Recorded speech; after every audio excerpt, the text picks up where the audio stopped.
deserve.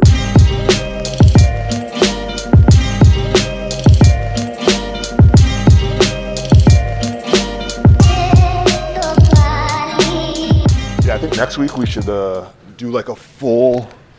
I'll write up the questions like a full episode on just like food. Okay. Just food. Just food based? Like, yeah, so go touch all the way back because Annette had some really good points. Like, what is your relationship with food when you were younger? How you grew up? Did you learn how to cook?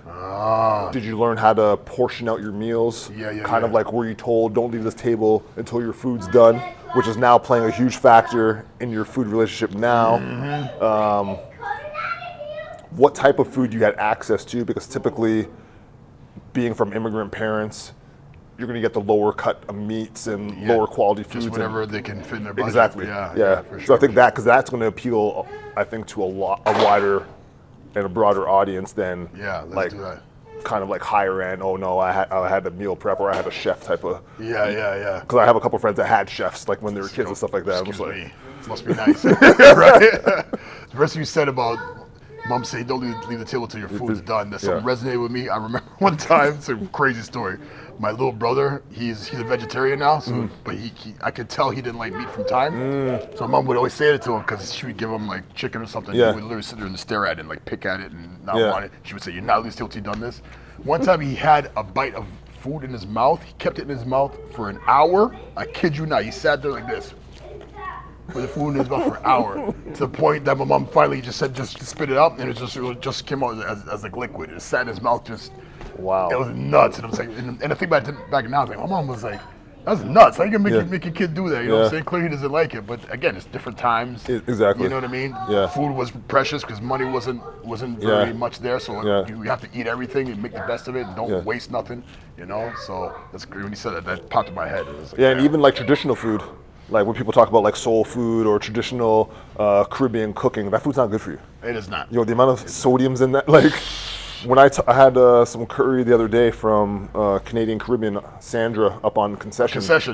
It was good actually, but usually when I get it, I'll taste it, I'm like, I can't eat this. The amount of sodium that she puts in it, I'm like, I can't eat this, man. And even just the oil and grease in it too, man. I love the rotis from there too. Yeah. It's been a while since I had one from there, but again, it's definitely greasy, high in sodium for sure. So in totality, you look at it, it's not the most healthy. It tastes fucking amazing. Yeah. But until you're looking at it for your health, you can't have that shit all the time. And then also one that I found when I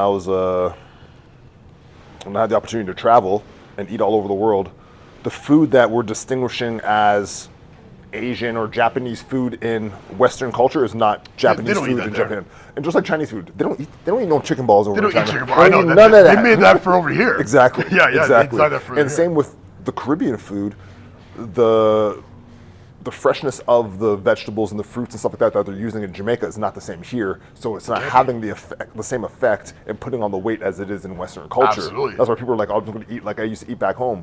That's fine, but you're not using the same spices. You're not back home. The resources back home ain't the same here. Exactly. So it might look the same, might taste kind of the same, but it's not have the different. same Completely ramifications different. on you. You're right, for sure.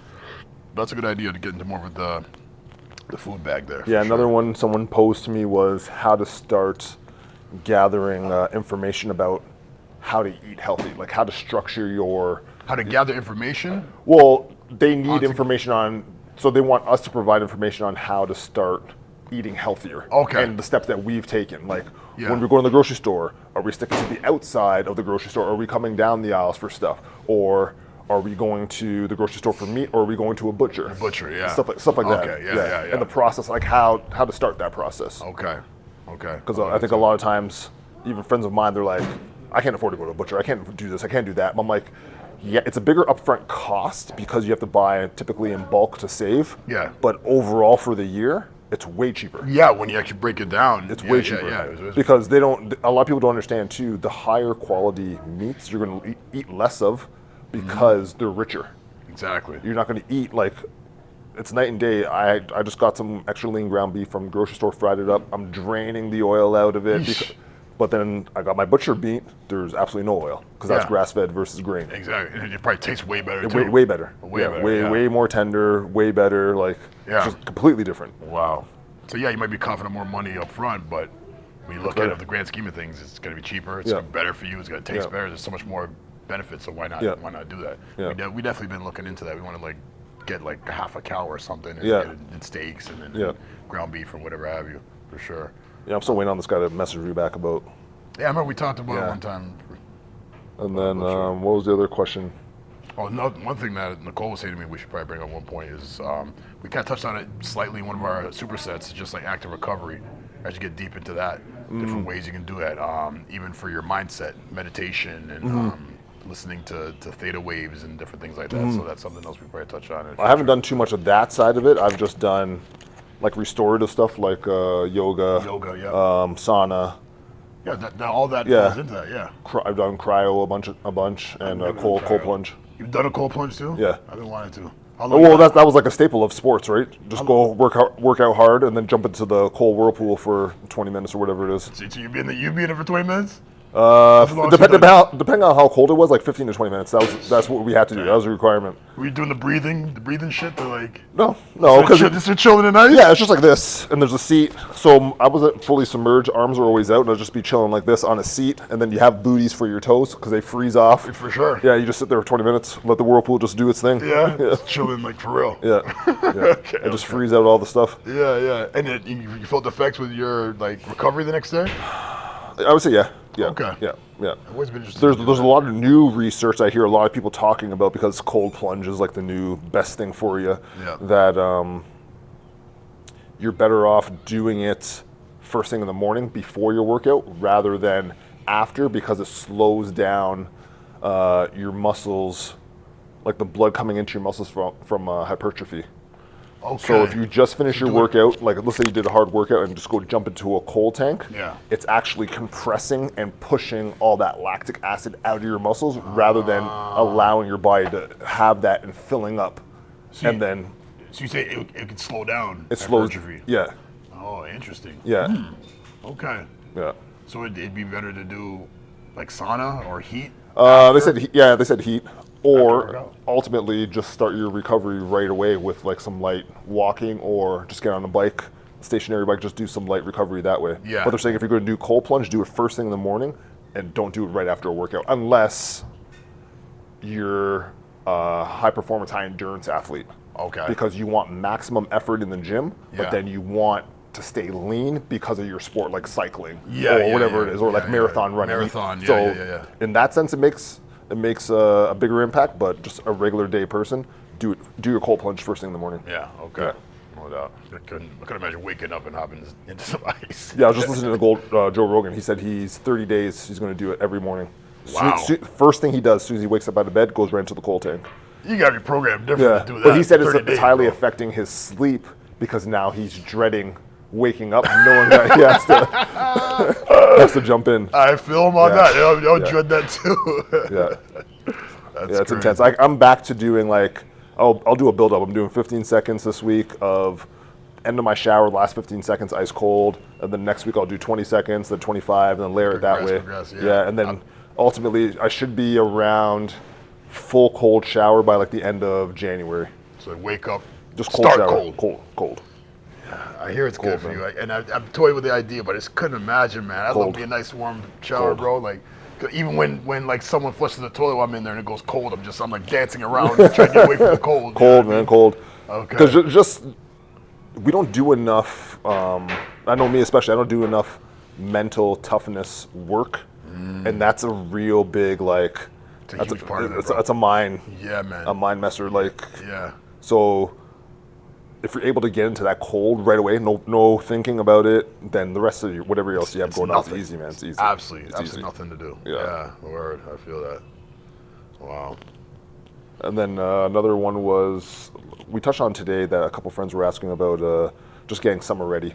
Guys, what are breaking, like, let's say we had a 6-month area where we're going to get into shape for summer. Okay. If we would think about conditioning the whole body or breaking that 6 months up into area focused, focus our energy to certain areas of your body. Of the body, okay. Of the body over that 6 months. Or just go full body the whole time. Interesting. Yeah. I never actually looked at it. I've always just thought about just the whole body. That's what I was thinking. Right. But when the person posed it to me, I'm like, that's. Yeah. Should I do core more so I can get the abs ripping like towards that last month more? Or should I just keep doing whole body? I'm like, let me think about it. Let me just dissect it a little bit. Yeah, that's thought provoking. I'm really like trying to process that right now. Yeah, that'd be a different approach. I can't see why that wouldn't work either. But it's be very meticulous in timing. That's the thing. Not spending too much time on one part. Before you run out of time. You know what I mean? Huh. That's definitely something to think about. I like that one. These are questions people send to you on your Instagram or something? In my group chat with a bunch of my guy friends. They're just like, how do I get ready for summer? When do I start?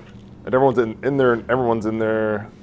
Everyone that's in there is like 38 plus. So I'm like, I would start 6 months out, man. Yeah, absolutely. And they're like, okay, what do I start with? And I'm like, let me break it down. I'm like, yeah. right now, total body. Yeah, that's how I always approached it for sure. Definitely more total body. But yeah, to kind of break it up, that could work. Especially if there's certain parts that are more problematic for you, or a certain part that you want to bring up more than others. Then the other parts can kind of stick to the side. You don't have to put too much. You can do more maintenance if your arms are already good, but you want to bring your legs up. Well, that's what the one guy was like. I want my legs to be good this summer so I could wear shorter shorts. And I'm like, rock the hoochie daddy shorts. So I'm like, well, you got to hit legs 2 days a week. Yeah. And he's like, when should I start that? And I'm like, you can start it right now. Yeah. It doesn't matter. Yeah, what are you waiting for? Yeah, no doubt. Yeah, usually the part that's the weakest will respond the quickest. One of my clients, same thing. He said he'd never trained legs ever at all. Yeah. And he's been with me for it might be on 9 weeks now. And he's saying he's seen the most progress in his legs alone. Because he's never worked it before. So any little bit of stimulus, those movement gains are going to kick in for that body part. So yeah. Another question was when to take protein. When? I think there's a lot of misconceptions around that too. There is. I sit on right now with all the stuff I've ever heard or researched or bought into. I just think a daily overall is way better because I remember there's like huge confusion around like as soon as you finish your workout, if you don't get protein within like an hour, your workout's done. The anabolic window's gonna close. It's bullshit. Yeah, you're right. You gotta look at it in totality. Yeah. As long as you're hitting that number throughout the whole day, doesn't really matter when you're getting it. Yeah. Because you can be anabolic up to hours after you're done working. Exactly. So it'd have to be within 20 minutes. Yeah, it was always like 20 minutes. If you don't get in that first 20 minutes, you're done. Yeah, your whole workout's a waste. It's like, get out of here. Yeah, that's not true. Yeah, that's actually a good one to bring up too. Yeah, protein timing. Another one was from one of my athletes, and this is a good one. I have to do more research on it. Is it superior to take protein after your workout or something high in glucose? Before? After. From what I've definitely heard is definitely after. You want to like more glucose because your insulin sensitivity is spiked. Yes. So it's looking for carbs to replenish. Yeah. So even it's something like I've heard some guys taking like a dextrose shake.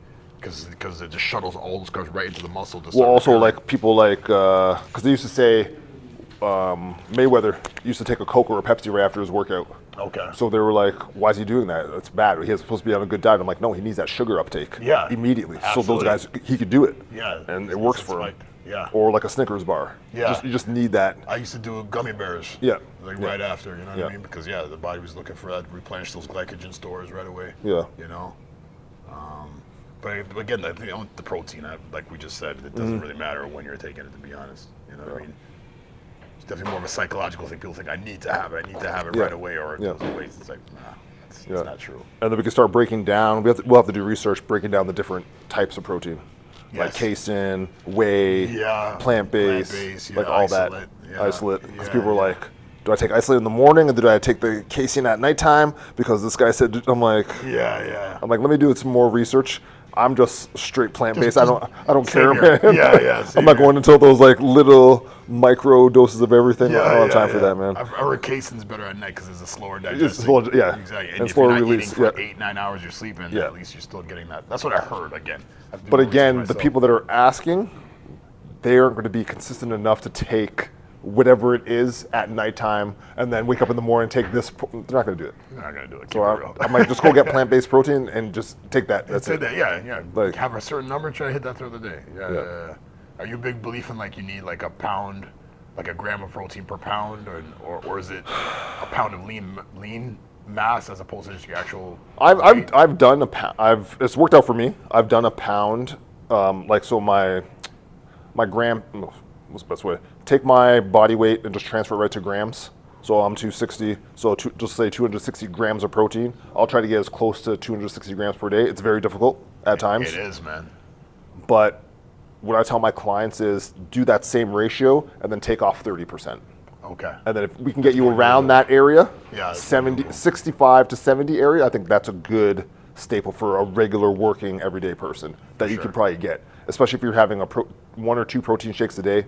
That's a lot of that 70% right there, and then 3 to 4 meals a day. You're going to hit. Food. You should hit those numbers. Yeah. I'm at 210 right now, and like 210 grams, which is about a little bit less because I weigh 223 right now. Mm-hmm. And just to get that 210 is so hard some days, bro. It is. At the end of the day, I'm looking at my numbers like, fuck, I still need like 30 grams of protein. Where am I getting this from? Yeah. Some days I'm like, whatever. I'm not gonna do it. Some days I'm like rushing to get like a can of tuna or something. You know what I mean? But yeah, it's definitely can be a challenge, and you gotta be consistent with it because you gotta know how it's gonna affect you. You know, you can know it's gonna affect you is if you're actually doing it every day. Mm-hmm. So you know you gotta up it up or bring it down or whatever have you. One other good topic. We'll wrap it after that. Is I forgot this thing's recording. How changing your nutritional plan affects your social life. I can definitely attribute to that for sure, big time. Because as of recent, like I said, with this cut that we've been doing, like we'll go to someone's house or some kind of event. It's like we have to legit bring our own food, bring a scale. Yeah. People look at us like, "What the hell's wrong with y'all? You guys are gonna eat what we provided?" No, sorry, we can't. We can only have chicken breasts and pasta. You know what I mean? So yeah, it definitely affects the social life for sure. Because I think a lot of times people don't understand the level of commitment that they have to go to in order to achieve whatever goal, if it is that hard cut or whatever it is, and they don't know that it's going to affect everything around them. 100%. Because it's going to affect your mood first of all, first off, and then that's going to affect everything around you. Yeah. And then people, typically, you're not going to want to be around people because you know they're going to sabotage what you have going on. Influence you to drink some alcohol when you're trying to stay dry or whatever. Yeah, it's definitely a mental struggle for sure too. Yeah, because we definitely have people look at us weird, like, you know what I mean? See you later. Take care, brother. Yeah, that's actually a good topic.